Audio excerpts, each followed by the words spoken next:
Goedenavond, dames en heren. Goedenavond. Good evening, everyone. Dear colleagues, dear students, dear guests. I would like to welcome you to this evening's lectures and discussion on a topic that is timely and urgent in more than just one way. I'm very pleased that our speakers tonight followed our invitation to discuss the issue of historical responsibility for the Holocaust and slavery beyond good and evil and in a relational perspective. Dear Joandi Hartendorp, dear Nicole Imler, thanks for being here tonight. I would also like to welcome the director of the NIOD Institute for War, Holocaust and Genocide Studies, Martin Eickhoff, who has not only, together with his colleagues at the Institute, supported the idea for this event from the beginning, but also agreed to contribute as commentator and co-moderator. Before I briefly introduce our speakers and the structure of the evening, allow me to say a few words about the context from which it emerges. As you can see on the screen behind me, this is the third lecture in a series called Balzan Bystanding Lecture. In 2021, historian Saul Friedlander was awarded the prestigious Balzan Prize for his unparalleled impact on the development of Holocaust studies, as the jury wrote. Professor Friedlander bestowed parts of the prize funds upon a research project that is entitled Bystanding in the Holocaust in Europe, Experiences, Ramifications, Representations, 1933 to the present. This project is based at Bielefeld University, and I'm honored to direct a team of researchers there that explores in diverse ways how non-Jewish contemporaries across Europe responded to the persecution of Jews. Our primary source base are diaries and other eco-documents written by Jews and non-Jews during the Nazi era. We hope to contribute to an understanding of this genocide not primarily as a state or military crime, but as the catastrophic outcome of a complex social and, in fact, interpersonal process in a European perspective. One of the ways in which we want to discuss the issues we grapple with in our projects is the Balzan Bystanding Lecture series. The first two lectures were held by Saul Friedlander himself and Barbara Engelking, and both focused on the history and aftermath of the Shoah. Today, we want to widen the horizon and address the history and memory of the Holocaust in relation to other contexts of mass violence and systemic injustice. The question how to study, teach, and remember historical mass crimes, above all the Holocaust and slavery, has become emblematic in recent years. This third Balzan Bystanding Lecture takes up the challenge and probes a relational perspective. It brings together new conceptual thinking from the field of transitional justice and fresh empirical work on how Dutch teachers address these issues in their day-to-day work. Nicole Imler is professor of historical memory and transformative justice at the University of Humanism in Utrecht. She will open the evening. Her paper discusses what historians can learn from a transitional justice perspective, in particular from instruments of recognition and repair, one of which is education, that deal with the history and aftermath of the Holocaust, colonial regimes, and slavery. Our second speaker, Joandi Hartendorp, is a lecturer at the University of Amsterdam and the University of Humanism in Utrecht. She also serves as policy advisor to the Alderman on Diversity and Inclusivity at the City of Amsterdam. Joandi will present the findings of her recent dissertation on Dutch history education and its relation to cultural memory, highlighting that the teaching of the Holocaust and colonialism lacks a critical discussion of perpetration. She pleads for a spectral approach that allows pupils to better comprehend the choices contemporaries faced and made. The two papers will be followed by a commentary by Martijn Eickhoff, who is, as I mentioned, director at the NIOD in Amsterdam and endowed professor of archaeology and heritage of war and mass violence at the University of Groningen. We agreed that his commentary will also serve as the bridge into the panel discussion of about half an hour. And after that, we look forward to taking questions and comments from you, including maybe also via the chat by the online audience. And with that, I want to thank most of all my Bielefeld team, especially Moritz Meyer, Lena Obermann and Nadine Engler, as well as everyone at Spouw 25 and the NIOD for helping and organizing the event. Now, please join me in welcoming our first speaker, Nicole Imler.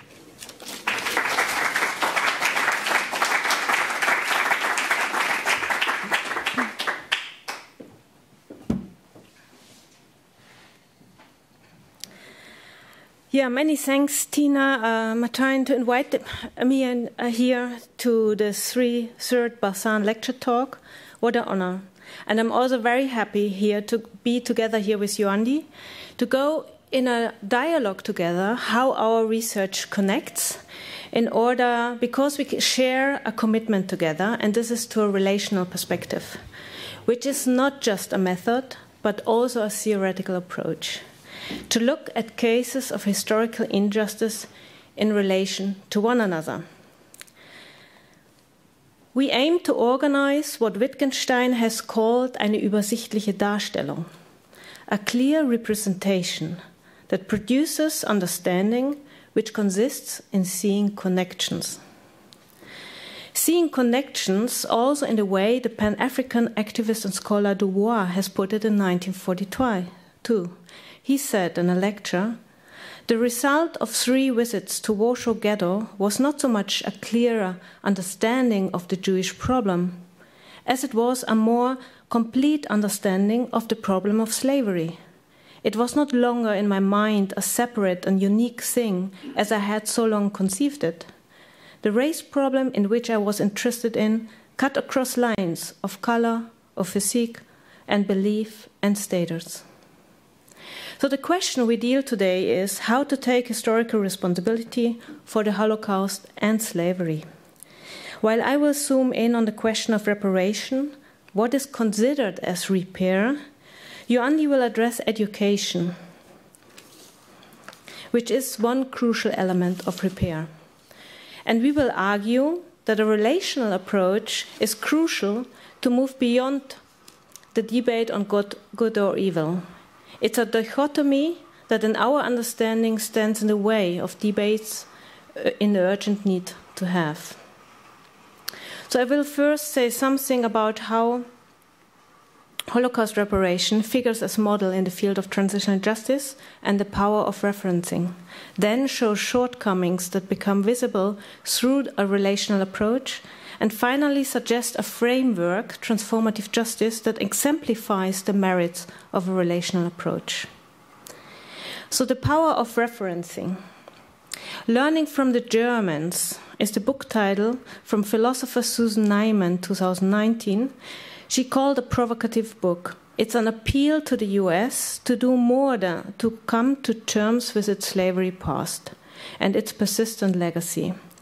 So the German Wiedergutmachungspolitik embodies the idea that German society has effectively come to terms with its difficult Nazi and Holocaust past through a comprehensive program of criminal trials, apologies, museums, monuments, commemorations, education programs, and above all, extensive compensation programs for individuals and the State of Israel.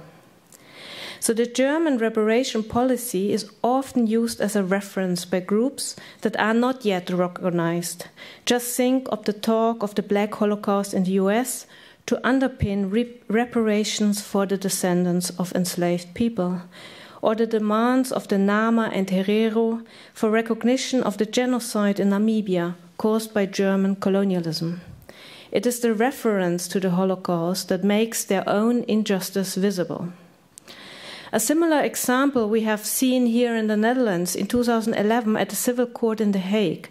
The Dutch government was held responsible for the first time for mass executions of civilians during the Indonesian War of Independence in the late 40s. With reference to established norms, the generous refund policy towards victims of World War II, quote, Indonesian witnesses still alive questioned the previous practice of considering colonial crimes as too long ago, as Fayard. With this reference, a connection was established between two different memories to gain an understanding of the court. And this was very unique, as also Walter Farad wrote in an article. It's a form of multidirectional memory, as Michael Rosbeck has called it, shows how memories of one form of historical injustice can stimulate memories of another. It can reinforce each other, even generate connection and solidarity. But it brought obscured wrongdoing and double standard to light. So while Holocaust scholarship and memory often is still a bit too exclusive, it is a standard practice in the field of transitional justice to look at different cases of historical injustice side by side and to draw lessons from them. It's a field that analyzes all mechanisms and processes by which a society attempts to come to terms with a violent past. A field that shares a deep belief in these instruments. Today, however, looking at the war in Ukraine, in Gaza, the Middle East, one has to say this belief is deeply shaken. While Germany's approach to the Holocaust past was widely seen as a model for a successful transition for rebuilding relationships after mass violence, this model has also showed some shortcomings, supporting Israel on the one hand, but also not seeing silenced voices on the others. Some called it as an exclusive and too exclusive perspective. So the transitional justice field is built upon the whole idea of seeing connections, which, as I like to argue, provides us further insights into the structural legacy of historical violence and the inadequacies of dealing with it. So to illustrate my point, I will briefly show the Dutch slavery debate here in the Netherlands. I did a lot of interviews, and what I did in these interviews, I realized a different idea about reparation, which I knew beforehand, and this I want to share with you. The Dutch slavery past was long ago. It was long considered as a historical era. It's today all over present in the Dutch public debate. And 1st July, Katikoti, 1st July was very much an event from the Surinamese community, for the Surinamese community, but today it's on national television.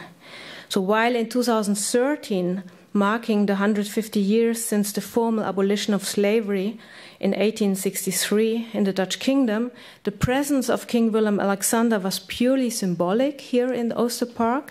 You could see that 10 years later, the whole awareness changed.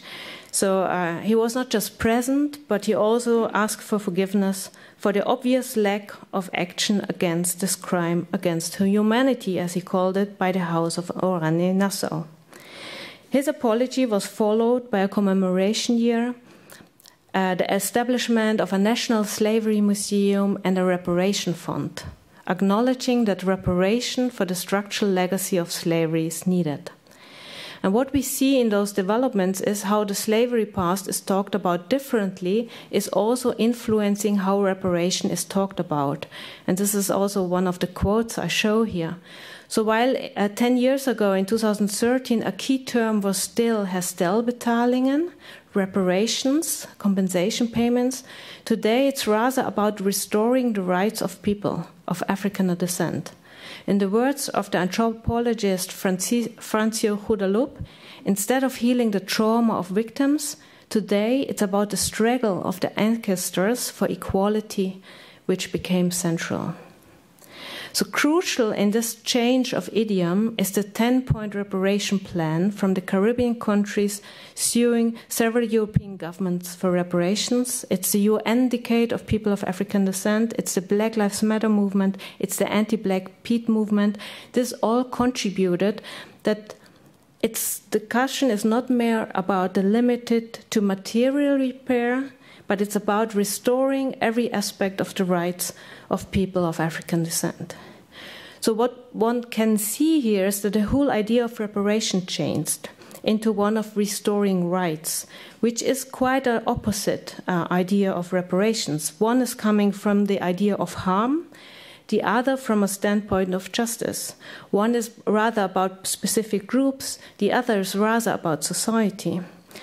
And so while one is about monetary payments from one group giving money to the other group, the other is about a more fair and equal society.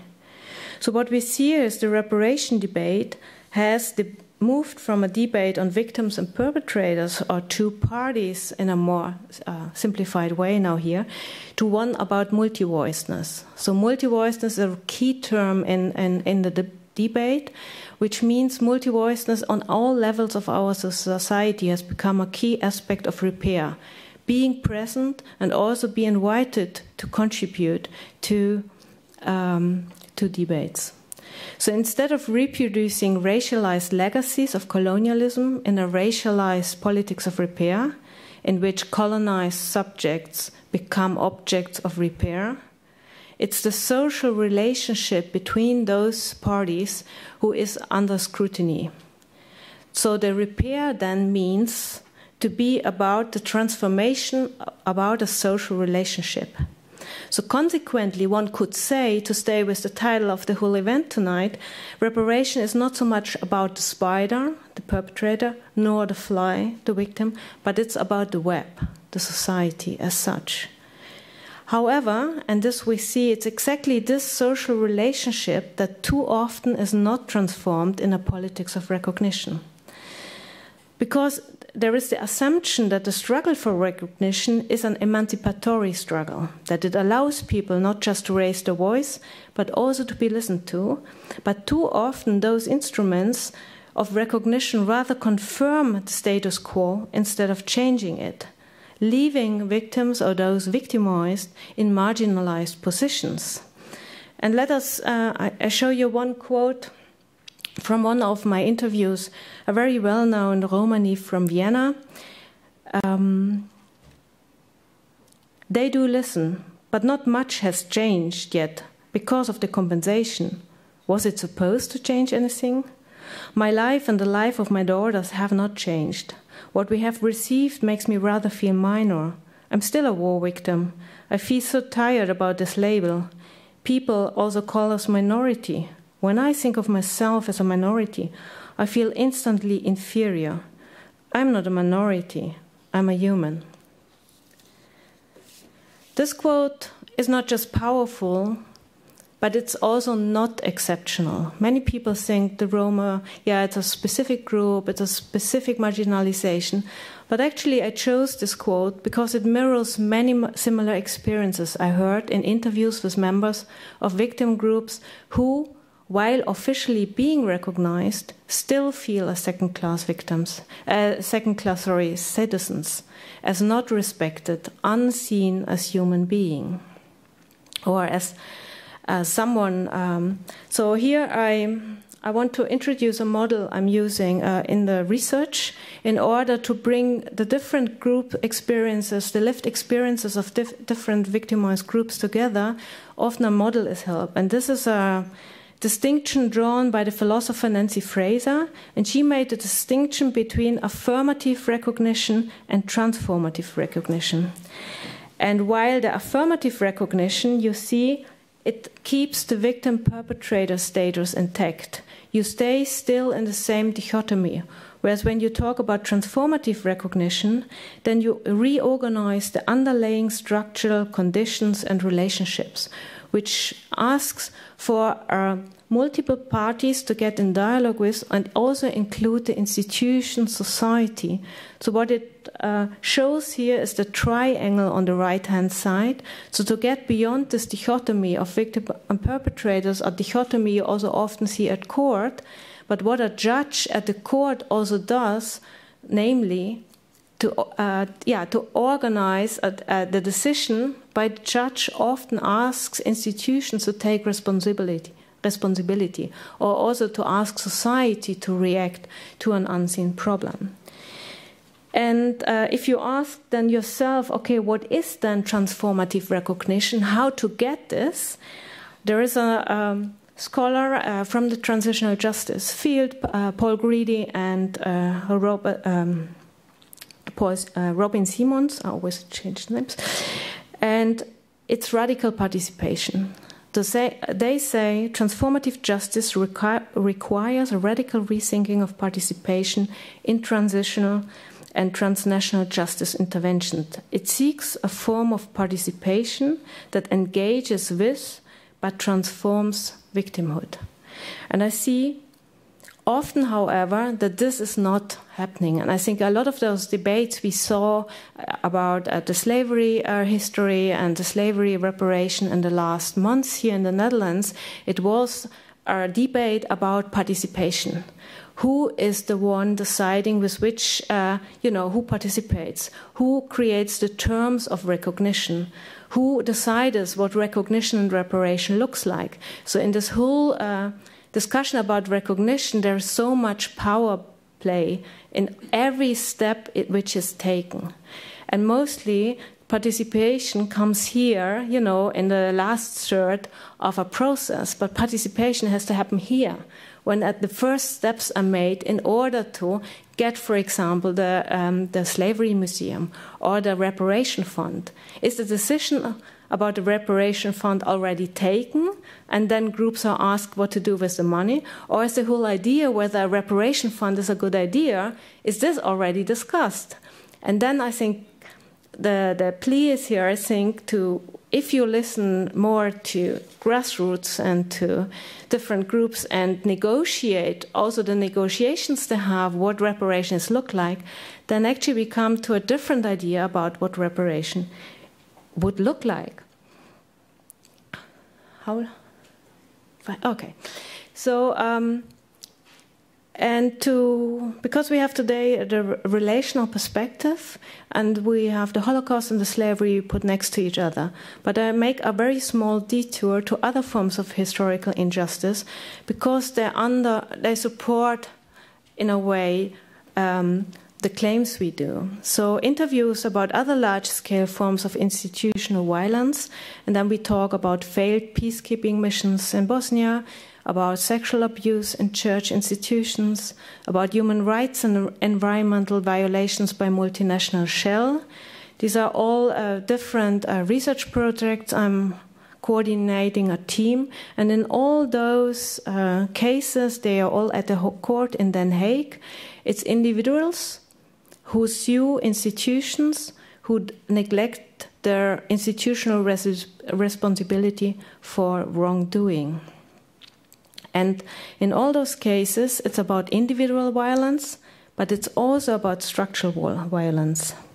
And all the cases, what they share is that we have harmed citizens who need to sue an institution because those institutions are unwilling to engage with the citizens.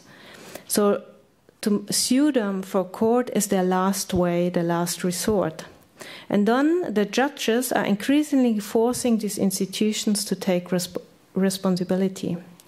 And what you see then in these mechanisms, that apologies and financial compensation become often the dominant repair instrument. But there are very different demands being made. So, for example, individuals often very explicitly emphasize the systemic nature of violence, but the institutions always put the incident or the excess in front. And they say the system itself, so the political, the economically, or the legal structures, is not put into question, even though it was this very system which allowed these injustices also to happen in the first place. So this makes that then also the recognition of victims and taking responsibility as institutions are too often discussed as separate realms. So we often discuss how those reparation instruments can be better, how the process can be optimized, how better labels. But you could ask yourself whether this is the debate we need to have, whether the process as itself is actually the right process we have chosen for. Just think about the Toeslagenaffaire. So if reparation is mainly about social repair, I won't explain it, it's more an image. If reparation is mainly about social repair, so transforming social relationship, it is clear that instead of discussing how to improve procedures and categories, there's an urgent need of a dialogue with the affected groups, individuals, integrating them into the system to change the system. So such conditions, transforming victim and perpetrator positions, would allow, I think, different repair instruments. And you see it here. Many discussions about recognition and repair are more on the left-hand side, where you have a clear victim-perpetrator dichotomy. You see them at court, you see them in restitution process. However, the more you go to the right-hand side, the more actors are involved. And the more we go to the right, it's more a transformative justice approach, which also means it becomes more messy, more parties involved. But it also asks multi-voiceness in the terms of who is deciding and making the decisions for what recognition and reparation should look like. To end, in all those cases mentioned above, we see, although some injustice is acknowledged, the systemic nature of it is often not. Often institutional power structures stay intact instead of being transformed. So this is a plea also to look at the institutional power structures to make them part of the reparation debate. So this represents various forms of neglect to not involve them, and Joandi will show now to tell us more about in the field of education.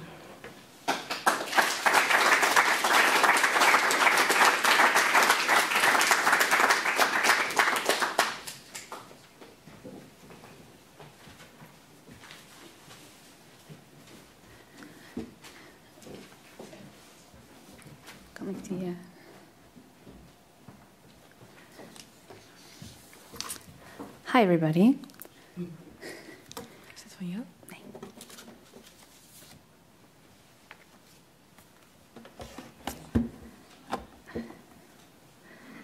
My name is Joandi, and I have to admit I'm still very much in my post-PhD bubble because I defended my thesis only a couple of months ago. So to know that my research is at all relevant is great, but to be invited at such an esteemed institution is even greater. So I want to thank Christina for inviting me and for allowing me to talk about my thesis and the relational approach to historical injustices. I'm going to start with, well, this is the book cover of my thesis, and I briefly just wanted to discuss the cover. Because what we see here, this is an image that I used as an inspiration because I was drawn to it because the artist brings both the legacy of slavery and the legacy of the Holocaust together in one frame. And he did this to see what we can learn when we review them together.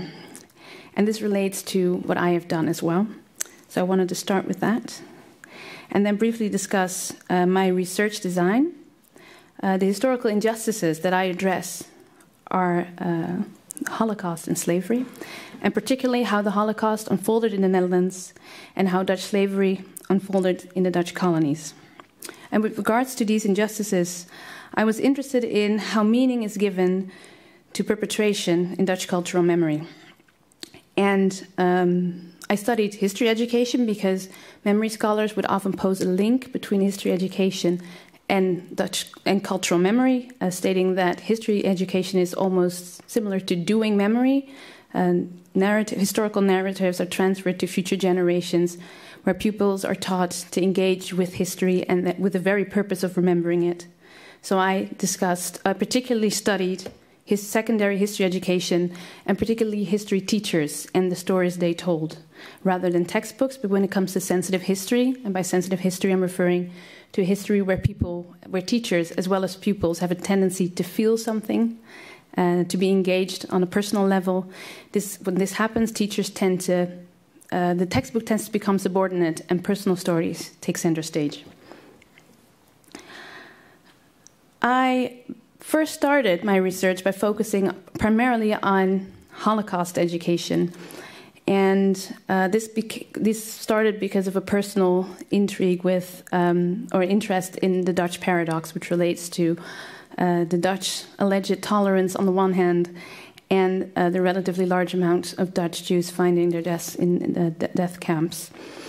And what I thought was fascinating is when you want to explore this Dutch perpetration, what dominates is a grey perspective, and this is something that Evelyn Gans was critical about as well. She argued that this tendency for grey leads to leveling, where bystanders and perpetrators and victims all become indistinguishable from one another.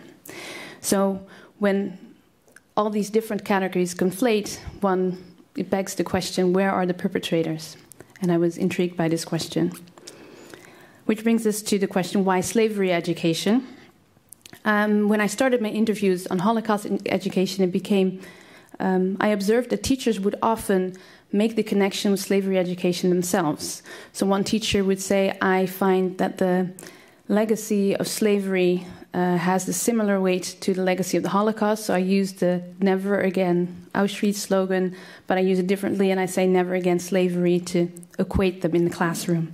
And these type of multidirectional and relational exchanges made it relevant for me to pursue a comparative study. Additionally, the question, where are the Dutch perpetrators, is relevant when one studies slavery, cultural memory, and historiography as well. I found that the narrative tends to start with Dutch trade, the Dutch role in the slave trade, then moves to slavery in the United States, and ends with European abolitionism. So, again, I was struck by the question, where are the perpetrators? And this inspired a relational approach to studying the perpetration in both atrocities, and particularly how meaning is given to them in cultural memory. Like I said earlier, I focused particularly on history teachers and the stories they told, the images they shared, the exercises they assigned, and the materials they issued. And through a qualitative study of these materials, I found 3 patterns, which I'm going to discuss with you briefly, because we have a very short amount of time. To underline my point, I will occasionally share with you guys some of the data that I used. And I'm going to start with minimization of perpetration. And then I'll first address historical empathy. This is a skill in history education that pupils are expected to learn. And with historical empathy, it refers to the process where pupils are encouraged to put themselves in the shoes of a historical actor. And historical empathy is a skill that's widely used in Holocaust and Second World War education. And I think this quote illustrates, well, what I'm going to say next, but this was a teacher who I asked about, so what do you talk about? What do you share about collaboration history? And he said that the main message he wanted to get across was this quote, I don't want pupils to leave the lesson with the notion those collaborators are the ultimate bad guys. I hear myself say that a lot. Guys, it's not black and white, it's not black and white, it's not black and white. And what this shows is that what he tried to get across, and what I noticed with other teachers as well, is that teachers wanted to really zoom in on the personal situation of a collaborator or a perpetrator and really understand why a person collaborates. In slavery education, the emphasis is placed on positionality, which is a different skill and doesn't so much focus on the individual position of historical actors, but rather on the historical context that dictates certain actions. And I think this quote illustrates this well. This teacher said, I want them to be able to appreciate the zeitgeist, that it was a normal part of society, and that criticism of it comes from our current norms and values, which we then project on the past.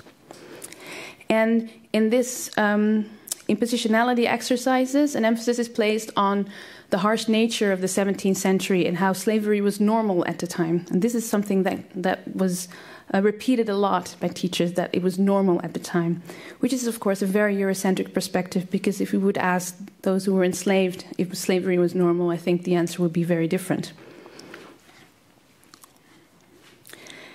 The second pattern that I identified was externalization, and this occurs on multiple levels, but today I'm just going to discuss externalization on a geographical level.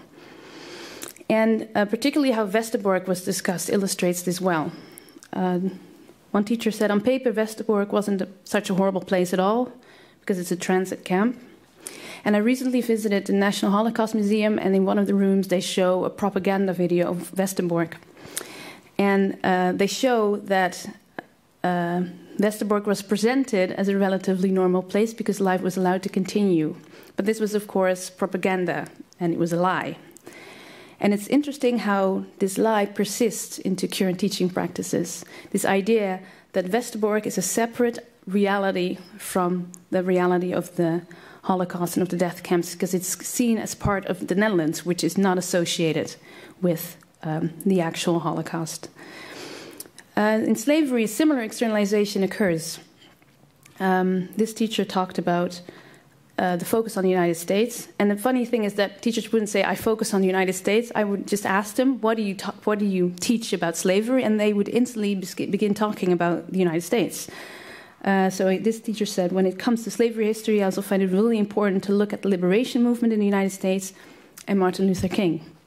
Which is, of course, very odd, because the United States isn't currently part of the obligated materials that teachers are supposed to teach to children or to pupils in secondary education. So this focus for the United States is interesting.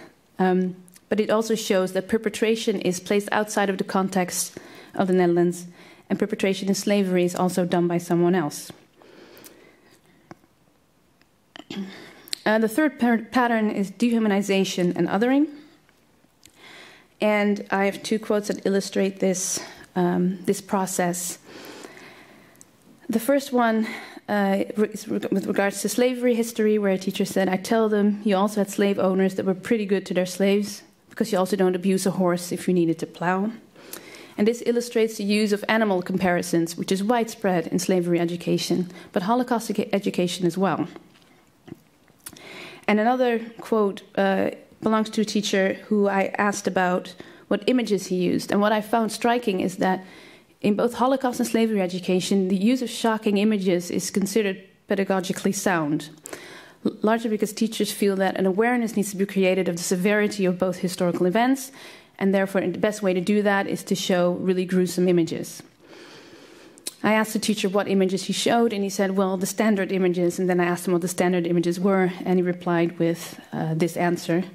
Well, you know, those well-known pictures of trains and corpses in Bergen-Belsen and so on. Now, what these quotations show is a risk of stereotyping, which is exacerbated by a focus on numbers, the vast industrial numbers of the victims in both the Holocaust as well as those who were transported across the Atlantic. In addition, a focus on testimonies and victim stories, and a focus on the gruesome nature of the voyage from Africa to the colonies. In these stories, the African enslaved and Jews are victims, and victims only. And they are subject to history, having no influence on history themselves. So they become this homogeneous group with whom we can only sympathize, but not necessarily understand.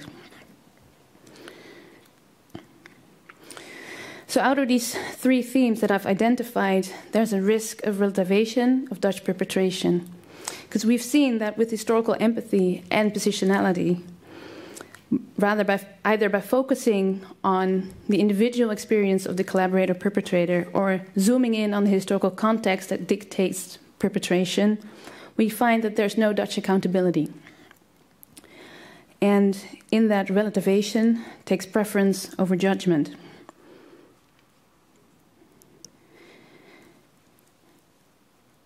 To end, I would like to go back to the main question of today, the merit of the relational approach.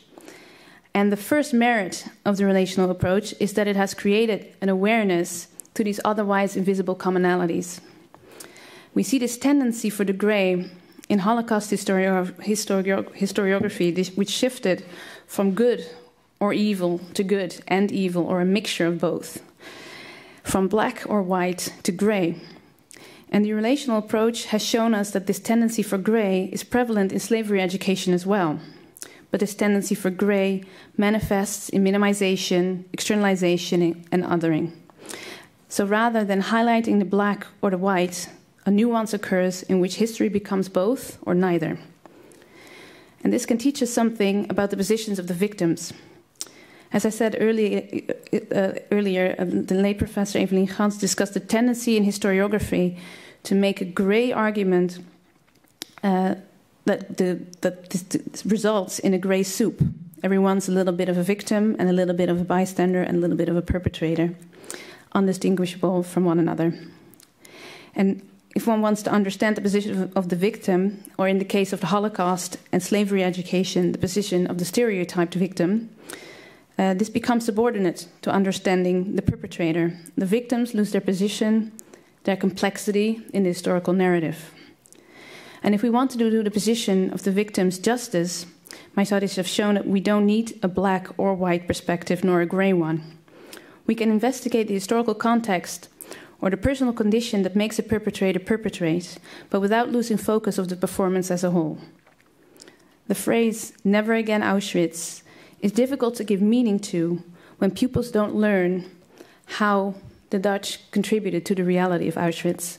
And the same can be said about combating institutional racism. It becomes very difficult to do this when there's no awareness of how the Dutch perpetrated in dehumanizing the African enslaved for more than 300 years.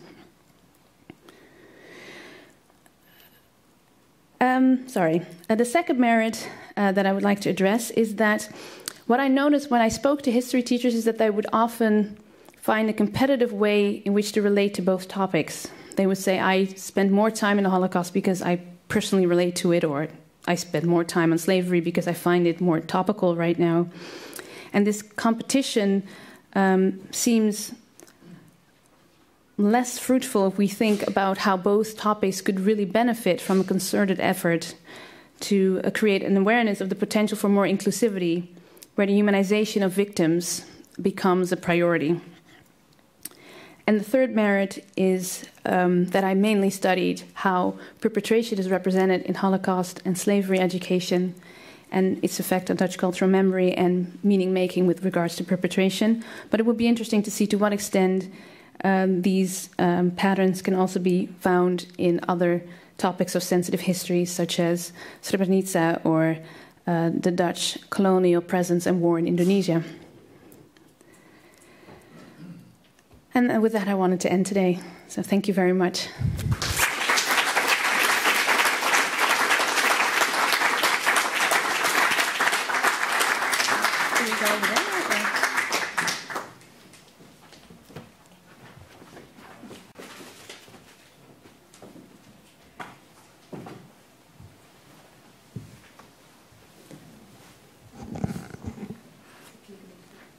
Ja, ik heb natuurlijk deze helemaal niet nodig. Ja. Oké, goedenavond allemaal. Good evening everybody. Before I start my... Can you hear me? No? Yes? Before I start my contribution, I have to say that listening to these two presentations made me again realize how much our profession has changed the last decade. Nowadays, interdisciplinary is no more an exception to the rule, and the past is really present in the present. And the societal relevance of our work is beyond discussion. So many thanks, Christina, for inviting me here, and also to Joandi and Nicole for their really wonderful, impressive presentations. They dealt with questions that are extremely topical. And this I derived from the announcement of SPUI 25. I didn't have the opportunity to read the presentations in advance, but I don't think that's a problem. One main question is, so what do we see when we adopt a transitional justice perspective on the history and aftermath of the Holocaust, colonial regimes, and slavery? And the second question is, how can we deal with the phenomenon that the teaching of the Holocaust and colonialism lacks a critical discussion of perpetration? In this short presentation, I would like to reflect on these two questions from the perspective of NIOD, the Institute for War, Holocaust and Genocide Studies. And this will lead to a few potential topics for discussion, which actually have already been addressed a little bit, but still I think that's not a problem. For me, the topics that Joandi and Nicole are studying are in a way confrontational, as it is hard for me to immediately give a convincing answer. I really need additional knowledge and insight. And we also need conceptual thinking about these topics, and most importantly, exchange with the groups that are involved in these histories. This only makes it more important to pose these and similar questions, and also to trace how they are interrelated, and draw on the expertise of both speakers, of course. For the NIOD and me, it are, as said, important questions. They belong to the core of what we are doing in the Institute. We are a knowledge center for multidisciplinary research on the course, character, and aftermath of wars, genocide, and other forms of mass violence. While our primary focus has long been on conflicts involving the Netherlands or the Western world more broadly, such as the Second World War, in Europe and Asia, and the Holocaust, our current research has taken a more broader, less Eurocentric basis. The result is a more global and inclusive view on the history of genocide and mass violence, in which multi-perspectivity is the norm. So in addition to our traditional Second World War-related projects, current themes include war cultures, perpetrator studies, regime change, transitional justice and memory, restitution, and legal redress. It's our aim to study the set of behaviors, ideas, visions, and practices that enable individuals and societies to commit and endure mass violence. In our new research program, which will start this summer, we also state that the episodes of violence are often analytically subdivided into their causes, and consequences. But inspired by the literature on slow violence, the environmental crisis, and climate injustice, we question this tripartite division on the ground that it fails to take account of the disparity and mutability of violence. So seeking a deeper understanding of mass violence in relation to genocide, colonialism, and ecological destruction, we also focus on different temporalities of violence. When taking this up, we aim at conceptual connections. I think this is new in the discussion. I'm now talking really about doing research in which you connect the events, and not only about how we deal as a society with an impact which is still present among us. So we aim at conceptual connections, and this helps us to get beyond geographical and temporal frameworks, and also the dialectic explanations of violence that are very present in our society. I think, Nicole, you talked about the dichotomy. We do this without stepping into the trap of neutrality, or what Eveline Gans has called nivellering, the leveling. So it's not the case that every situation or attitude is basically the same, although we seek the connections. But let me return to the two speakers and the central questions they took up. What I've learned from Nicole, I follow your work a long time already, is the importance of reflecting on how the recognition of historical injustice can and should be more than just simply recognition, but turned into a transformative social event. And this implies, you already mentioned it, keep a sharp eye on those moments in which patterns of injustice are framed as an incident. But there's also another reality to take into account. And this is my question for Nicole, maybe later. How can we, as committed academics, prepare for a kind of backlash? In other words, what do we do when official apologies, that for your scheme are part of the dichotomy you want to get beyond, when these when these apologies are withdrawn? It can happen in the near future. And Joandi, in your work on Dutch slavery and Holocaust education, you have formulated an important insight. Despite the differences in attention, there's more focus on the Holocaust than on slavery, you identify one important similarity, an underexposure of Dutch perpetratorship. Collaborators and slave traders are not described as innocent, but neither as guilty. Pupils learn that everyone, including those who partook in atrocities, can be seen as victims of historical circumstances. And here we arrive, it has been said already, at the core of the discussion on grijs verleden and bystandership of the last decade. And for me, this similarity you have identified is really a bitter eye-opener. And it is really important to think about the hegemonic patterns and temporalities that are at play here.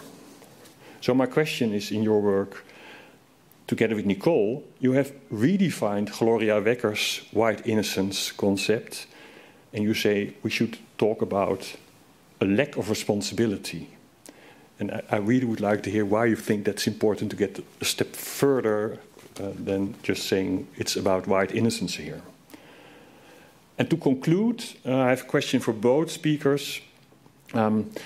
As you maybe know, I've been involved in the big project on Dutch violence in Indonesia during the Indonesian War of Decolonization. And I think that the process of compartmentalization, so the growing separation between groups and roles during a conflict, is an important element of war and mass violence and genocide. And that this compartmentalization plays at every level of society. It can explain moments of mass violence, but we should also look at this prehistory, the prehistory of this compartmentalization and its longue durée. Or to say it differently, nowadays in Dutch society, it still happens that people talk about Indonesians in the way that many Dutch soldiers did in the late 1940s. So what can explain this continuity? So when countering these processes, that has always been my strategy, and I think I developed it together with Barbara Henkes and Frank van Vee in the past. We still have to search for human relations and individuals, but we should zoom out from the individual and zoom in on the social relations. I think it connects to the model of Nicole. And in historical research, that really helped me to get beyond this dichotomy of good and bad. But I would really like to know how this works in class when you teach colonialism and the Holocaust, and if it really helps in the context of transitional justice. Okay, thank you very much for your attention.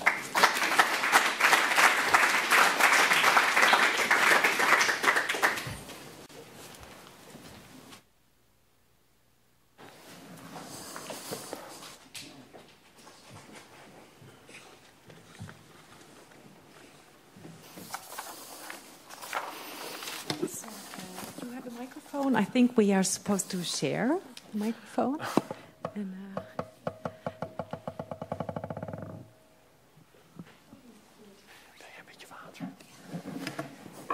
so as said in my introduction, thank you so much for your contributions, and Martijn for the commentary and a first set of questions. And I don't want to stand in the way of you two. Maybe first take up the word and respond in any way you wish to what Martijn raised, or answer some of his questions. Go ahead. I could respond to the. Oh, it's not working. Oh, Yeah, I could respond to the relation to Gloria Wecker's work of white innocence, because of course I included this in when I read it when I was writing my thesis, and why I thought that a lack of responsibility was a better imaginary than white innocence, because I don't think that in the representation of these atrocities, the Dutch are portrayed as innocent, particularly with slavery. There's almost a pride taken in this trade, because it also is part of this golden age narrative. So the Dutch are very much recognized as perpetrators in that. But then to nuance this comes an emphasis is placed on this positionality of the 17th century being a time where everybody was doing it, and that it was a lucrative trade to tap into. Then the actual enslavement, so the intergenerational dehumanization that comes after trade, is not part of the narrative. So there's not really an innocence. It's more like, yes, it happened, but we're not accountable for it because everybody was doing it. And when it comes to the Holocaust, there's no innocence either. The collaborators are a very significant part of or a significant category that's discussed in the classroom. But the mitigating circumstances, the focus on that leads to the victims losing their position. And whenever acts of perpetration are discussed, they're always countered by the "what would you do" question. And the Milgram Project is used, or the Stanford experiments are discussed to sort of explain how everybody could potentially be a perpetrator or a collaborator. And that, again, takes away the accountability, because if everybody can do it, then so can you. And, yeah, that's an interesting... I thought it was an interesting comparison, but it moves beyond a perception of innocence. It's really about this lack of accountability and lack of responsibility. So that's why I chose those specific words. Okay. Thank you.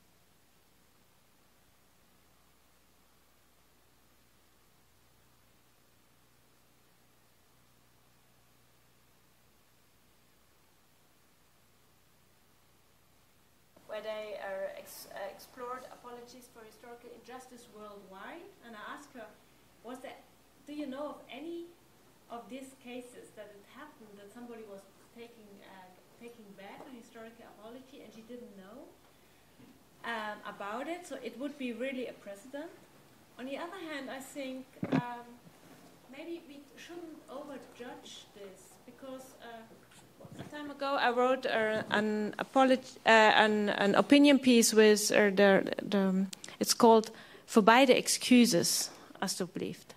I think we are really beyond apology. So discussing also now apology again, it does not do justice where we are at the moment, because what the debate is now about herstel, reparation, and how to give. What is it? What should it look like? And I think this is challenging enough. So going back to discuss the apology and the status, I think this is what we shouldn't do. And also not taking this kind of too serious, because we have making the apology. I mean, the book is written, The Age of Apology, and I think we really, we are now in the age of reparations, but also to reimagine reparation. So it's something else than we thought about post-war 45. And I think at the moment there are so many projects worldwide who are about reimagining reparation, and I think this is exciting to see also conceptually how how certain frames doesn't work any longer. Okay. Maybe a follow-up on that from beginning at the end, or the dream product in a way of your proposition, the mission you are on. How are these procedures and these processes look like when there's participation? Are they examples of what reparation can mean if it's transformed by, if we transform the practice and rethink it? What is the end result?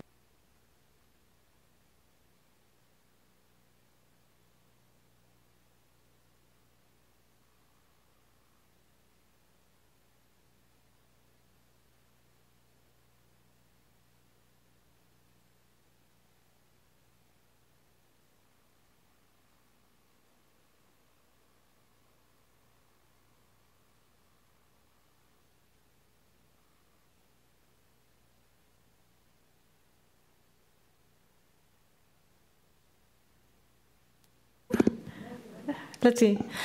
A good example of participation. I think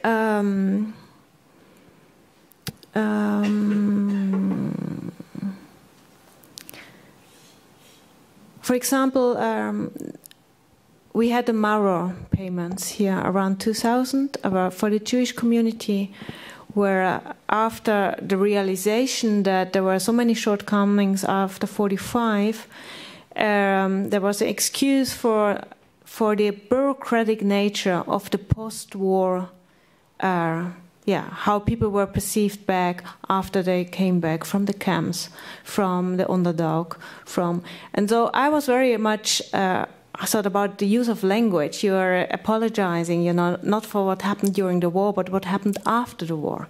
So this to be aware, and what you see with Maro, that there was a huge difference between those people perceiving the compensation who were part of the negotiations, so people who are representatives of groups, who are sitting with the minister on the table, who are part of it.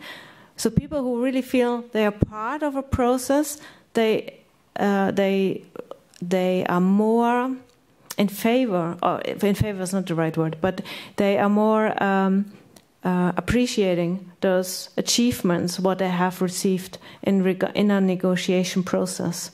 Whereas people who are not part of the process and also not, being involved, it's much more difficult to feel to be part of the process. So reparation is not just something you give someone and you get it on the shiro. It's also a process in which you can be part of. And you see in interviews that people who, in one way or the other, whether there was a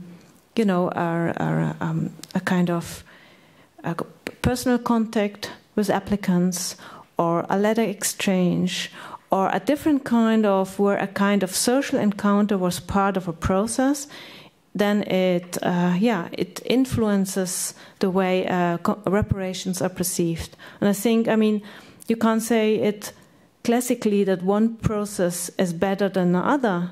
No, it depends very much who has experienced the process in which way. So in a way, even though you argue that we should look at these contexts in a comparative, in a more inclusive, relational perspective, this actually now means that each process is quite specific, and there can be different processes and forms of participation in different contexts of violence and their aftermath and the injustices that we are discussing, right? So I'm thinking your approach actually makes it underlines how important differentiation is and specificity in relation to what happened in the past and how this is living on in the present, right?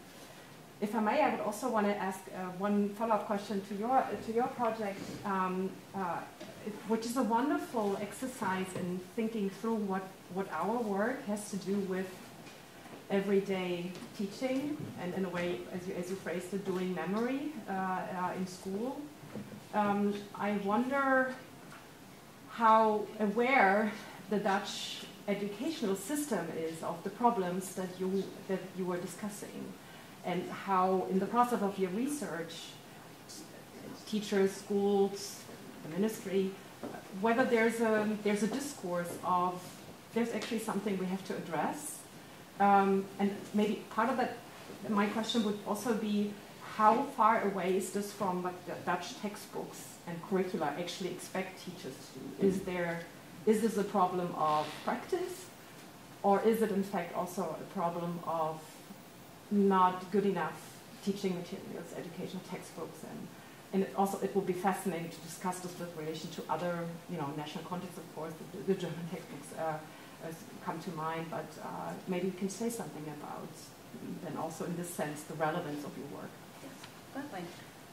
Shall we go over there as well? Sure. Yeah. For the people at home, they will look.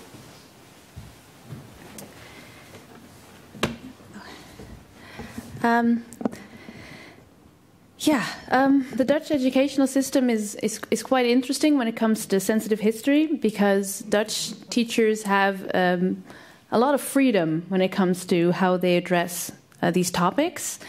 The only obligatory references that they have is called the tijdvakken, or the eras. And with regards to slavery education, you can discuss slavery in 4 out of the 10 different eras, so it's very splintered. And then there is one obligatory sort of text that every pupil needs to learn about, and that focuses mainly on the narrative that I just described. So it starts with trade, then it goes to plantation colonies, but it doesn't explain what they are, and then it moves to abolitionism. So teachers, and the word slavery is not in it. So it's very interesting that this is what teachers are supposed to teach about slavery, but the word slavery does not occur in the one sentence that's obligatory. So teachers are not obligated to talk about slavery. They can just talk about slavery and abolitionism, and then they meet all the requirements. And when it comes to Holocaust education, this is centered in one era, and the word Holocaust is not mentioned in the current eras, but it's genocide. And teachers have a lot of freedom, so they tend to take a lot of time, and they have a lot of institutions available to them where they can find materials to give meaning to Holocaust education. But they tend to make it very personal, so they don't always use these materials. But at least there is a term that they can refer to, and they are supposed to talk about it. So there's a very big difference between how it's institutionalized. Does that answer your question? Okay. I have an additional question about the narratives about innocence and the Holocaust, which I think is a very interesting connection we can make. And you said that Westerbork was considered a kind of neutral place, whereas the real Holocaust started normal place yeah. Once you've left the Netherlands. Yeah. That's a very intriguing observation you did. Yeah. And so when you connect it again to this innocence topic, can you reflect on that, how it worked? What kind of narrative is this? What is at play when the teacher tells you this? I think there's a general dissociation of teachers with atrocities taking place in the Netherlands. Yeah. And this idea that is quite funny. I asked teachers how they perceived themselves and the Netherlands, and then they would talk about how something like this couldn't happen here, and that or how amazed they were about finding out that the Star of David was manufactured here, and they were like, that is such an un-Dutch thing, that makes no sense, yet it still happened here. And most teachers I spoke to would have we talked about perpetration and collaboration history, and we talked about Ad van Liem's book, and they knew all about it. And Ad van Liem wrote a book about how Dutch citizens volunteered to portray Jews for money. And most history teachers knew about this. And then if I would ask them, do you teach about this in class as well? They would say no. And then that would leave me with the question, why? And there was one teacher who framed this perfectly. He said, it just doesn't match with my image of the Netherlands. And I thought that was very striking. So there's this self-image that then sort of complicates the ability to reflect on these topics and to convey them in the classroom. And At our university, we have a conceptual approach to this as well. We analyzed this data through a social imaginaries lens to sort of see what could potentially explain why teachers would do this and why Dutch culture memory about the Holocaust and specifically perpetration, why it looks like the way it does. And one of them, in this, we developed 5 conceptual glasses, as it were, that sort of complicate seeing the full picture. And one of them is this lack of responsibility. If you put the glasses on, the lack of responsibility glasses, then you don't see perpetration. And that can partly explain why Westerbork is considered Dutch and therefore completely dissociated from the horrors of the Holocaust.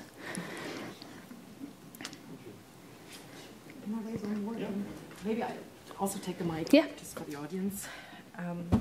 I'd like to raise one more question which relates to history and historiography, and then maybe we can go to the audience. When I first read the abstracts and thought a little bit about your papers, the word relational resonated in me in a way that is different from what you now talked about. As a historian, I would have expected that also connection or connectedness is about the relationship between racist and anti-Semitic crimes, for instance, or the historical Verflechtung, the binding between anti-Semitism and racism in history throughout the centuries and culminating in the 20th century in a way. But it apparently isn't. And so my question back to you is, what does the relational actually refer to in your research and your approach? And second, what can we still learn, or what are your clues for historiography? What are the tasks us historians of, for instance, bystanders on the Holocaust should take up? What are the leads that we need to take from your research, and following the argument made that a perspective of transitionality and relationality adds something to our knowledge, obviously of the present, which I find most impressive, but how does it add to our knowledge of the past?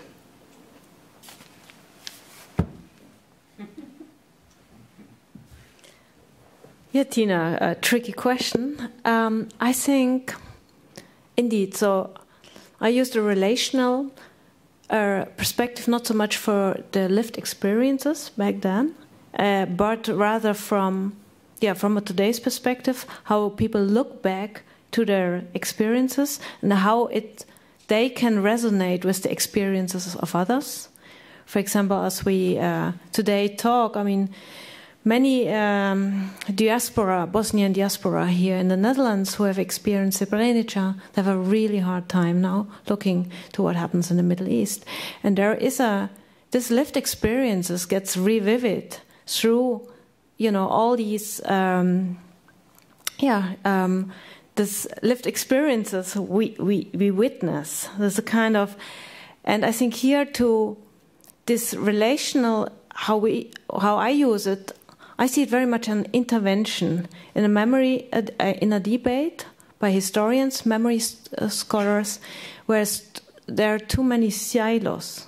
There are so many people are in their disciplines, they are in their case studies, they are in their positionalities, and there is too little interconnections between. And I think this is more how I use a relational approach. But what will you see then when talking to different groups, and there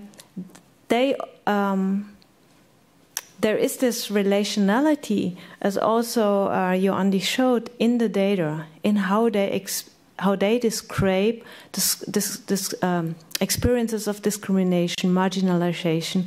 So there's a lot of resonance in what they tell, and I think this is what I put forefront in the research.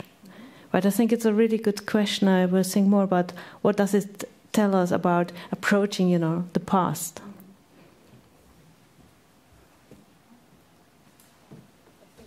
If you want to add something to that, then we could go to the room.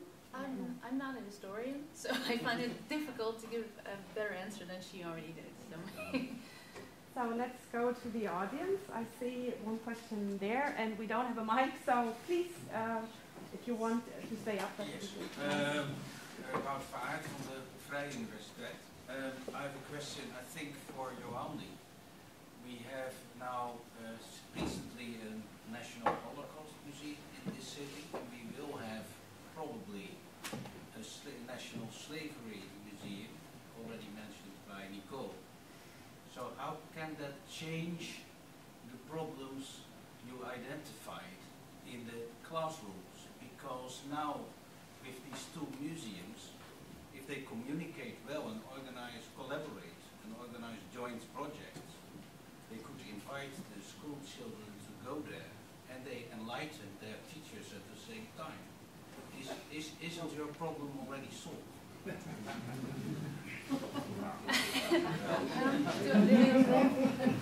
Is there a promise of a solution? Aren't you too pessimistic?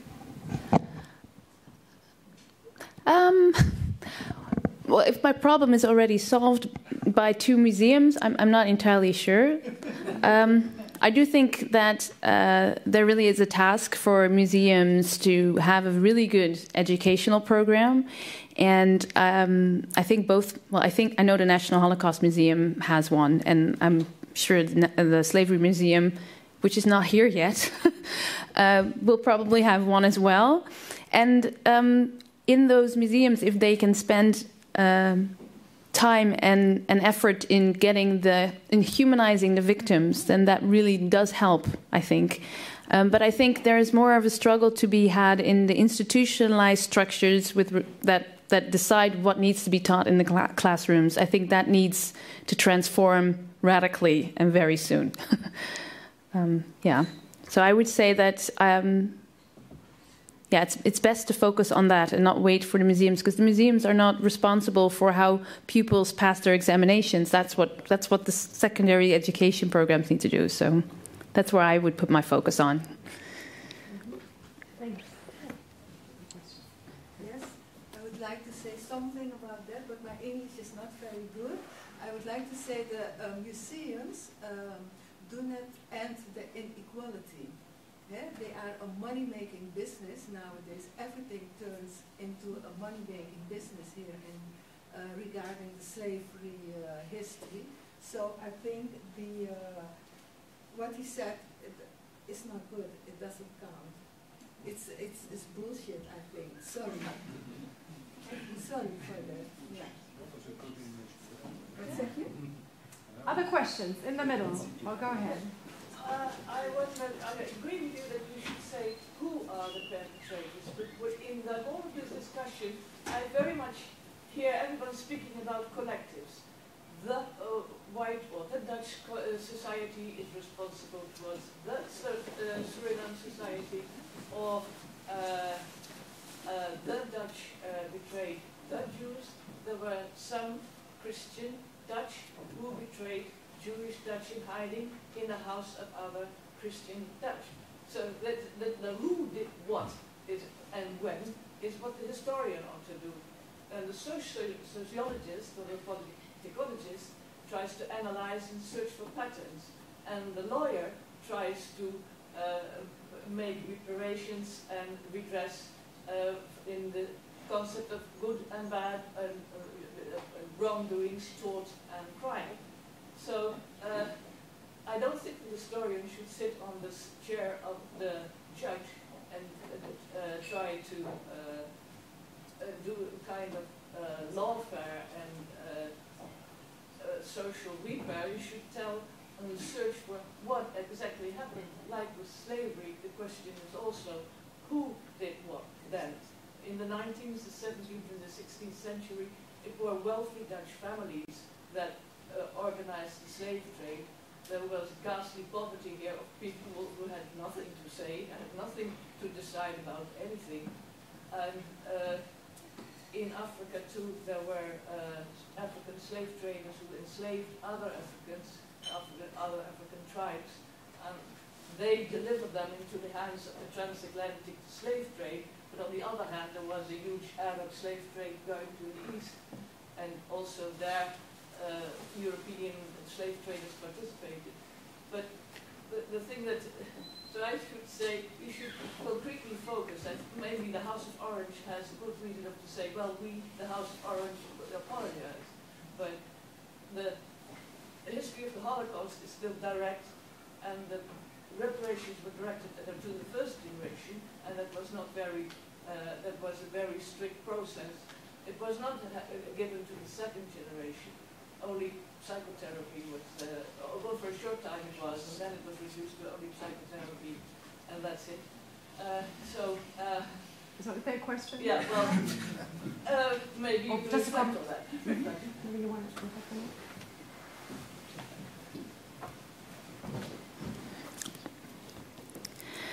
that? I was thinking about that earlier because I think you also asked, like, how does this good and bad and work in a classroom setting?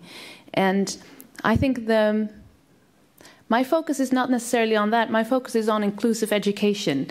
And what I think is important to highlight is that if I take myself as an example, for instance, if I have 3 children, if my daughters go to school and they learn about slavery, I want them to learn about the European history. I want them to learn about the abolitionists. I want them to learn about the trade, about the 17th century and the Golden Age. But I also want them to learn about what slavery entailed and what this meant for the people that were being enslaved in the Dutch colonies, where their ancestors come from. And right now, the narrative holds that slavery in the Dutch colonies isn't discussed at all, and abolitionists end slavery. So what it looks like is that my ancestors and my daughter's ancestors just waited around for 300 years for enlightened Europeans to come and free them. This is not an inclusive story. In order for them to have a story that is also responsive to their personal situation, you need to know about the Dutch perpetrators, whoever they were, and the different layers in which this occurred. And that's what I think is important. And that's why I think it's important to include stories of perpetration. Does that answer your question? Yeah. Concretely, to describe who did it, was not the Dutch collectivity that did it, but there were concrete families, concrete politicians, concrete... you should focus on the person who did the actions. Yeah, and I completely agree with you, but that's currently not part of the narrative, and it should be. Yeah. So we have 1, 2, 3. I take all of those together, and then we'll have a final round on the panel. Go ahead, please. Yeah, my question is also for Joanny. I'm sorry to make you get back up again. I was really not shocked, but I also found the quotes that you shared really eye-opening. And I'm wondering if these teachers are teaching both the Holocaust and slavery with these shortcomings, how will a relational approach with them teaching both actually fix the shortcomings? Or in other words, what does a relational approach in education look like in practice?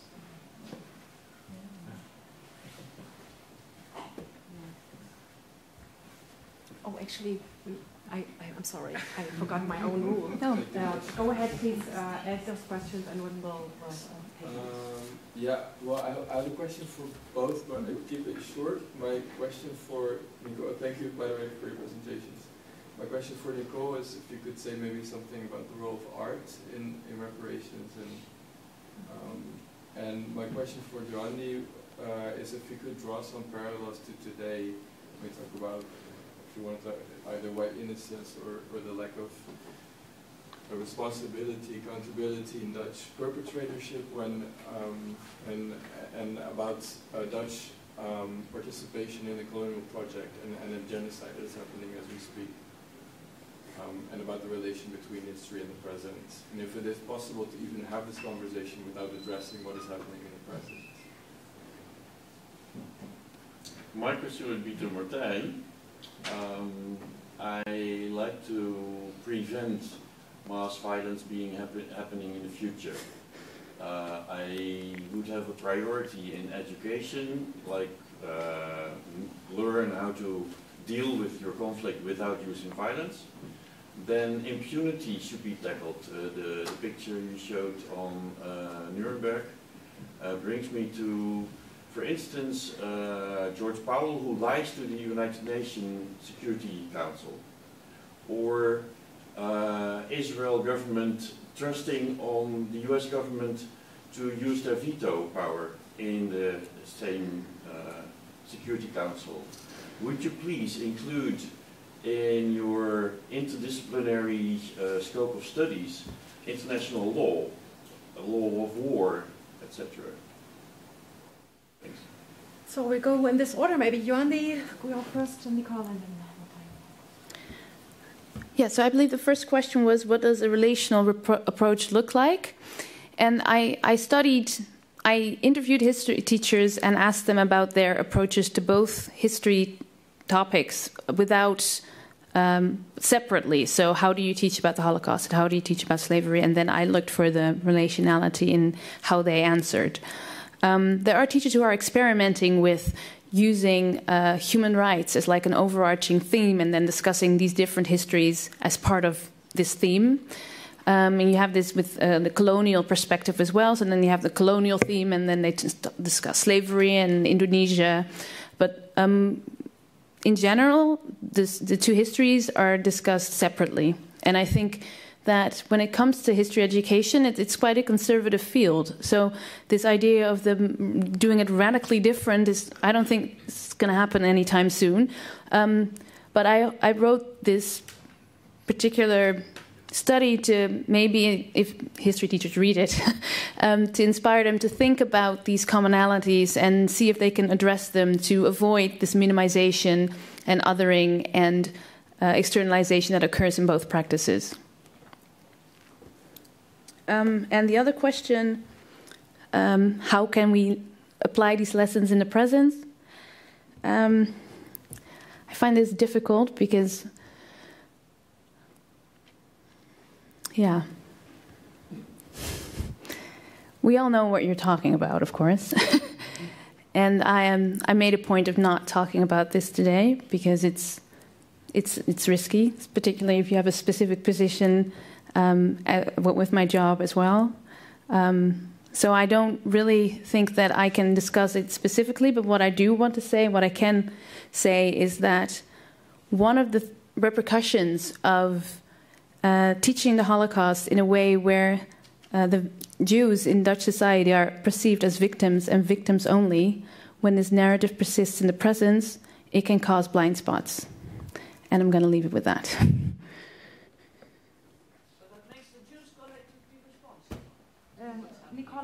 No, absolutely not. That's not what I said. But I'm be happy to address it with you afterwards, but that's not what I meant. Okay.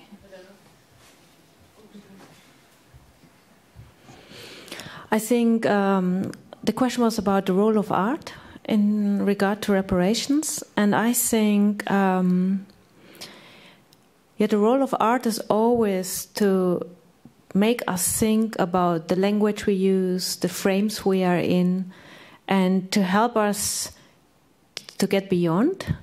So really to trigger us in order to, put a question mark in what we look at.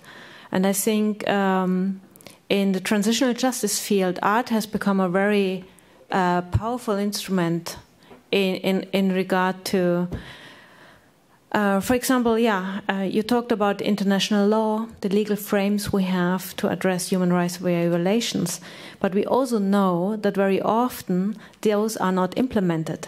You can have decisions, but it does not mean that they are really implemented.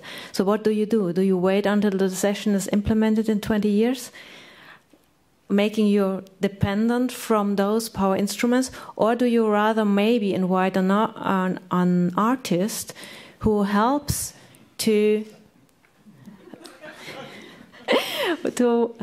but who helps in order to, through an intervention,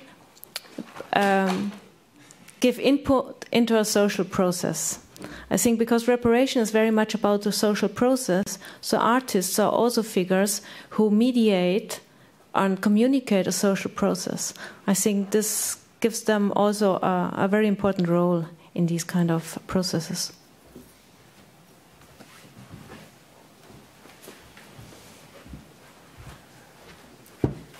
Yeah, I want to make a general remark, also triggered by Christine's remark of how can we connect what we discussed today and learn from your work with our historical work. And I think that when we look at reparations, or when they turn into legal address, or when we look at teaching, also structures in a way, what do they tell and what do they tell not? It's really important for us as historians to know these narratives, because in a way what happens in class and what happens in court is based on historical knowledge we produce. So it's a kind of input which really helps to rethink what we are doing. And I'm really very fascinated by your work, and I think it helps us a lot. So I want to thank you for that.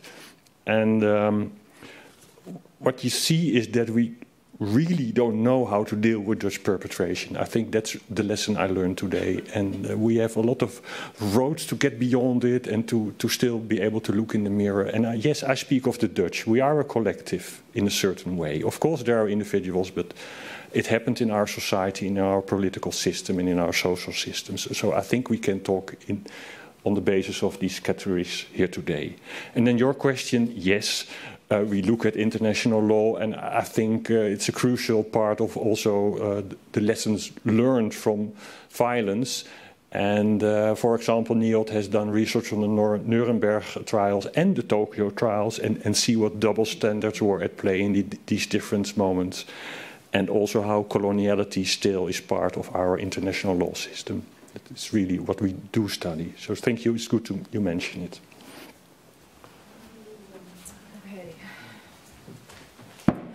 Thank you, Martijn and Joandi, Nicole, for your input and your presentations today. Thank you for your questions. I've not prepared a final remark, but I want to add two thoughts and send you home with the discussion we had, and maybe those two thoughts or questions. One is Martijn's reference to a backlash, a possible backlash, a taking back of apologies, and in a very wide sense now, speaking about apology.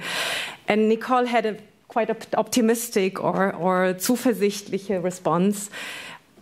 And I know you're aware of that as well. I think we are wise to remember that nothing is ever eternally achieved, even in education and in research. Things are not settled. Look at the US and the way critical race theory is there's a backlash is to kind of a word to speak about those things. So, and it makes us, all very uneasy what's going on in Germany, especially in Germany in terms of a right-wing neo-nativist, neo-nationalist questioning of things that for decades were considered consensus in terms of dealing with past injustices on a massive and systemic scale. So I guess, as with memory, as with democracy, history as well, history education, nothing is ever, I think, achieved. And I think it's quite real, the danger of turning things back in a way, and including the discussion we have between the post-colonials and the non-post-colonials. I think this is also a step back in many ways. The second remark I want to make is that the discussion today has impressively shown that social scientists and historians, Geisteswissenschaftler, deal with present societies. Even if I spend most of my time in the 1940s or the 1890s while working, we're in the present moment. And it is indeed, like you said, interdisciplinarity has become something very normal to us, which I greatly, greatly cherish and appreciate. Still, it also, I think, the event today or the discussion shows that there might be a surfeit of memory for some issues, and we should be careful, I think, what we expect history education, memory practice to actually achieve. And it will be a second evening of discussion how the narrow justice we have and the broader justice that you argued for can actually be achieved by way of dealing with history. And there also, I think, is a wisdom in not expecting, not overpowering, sozusagen überfordern is the German term, our profession and our professional work with the many, many wrongs of the present. So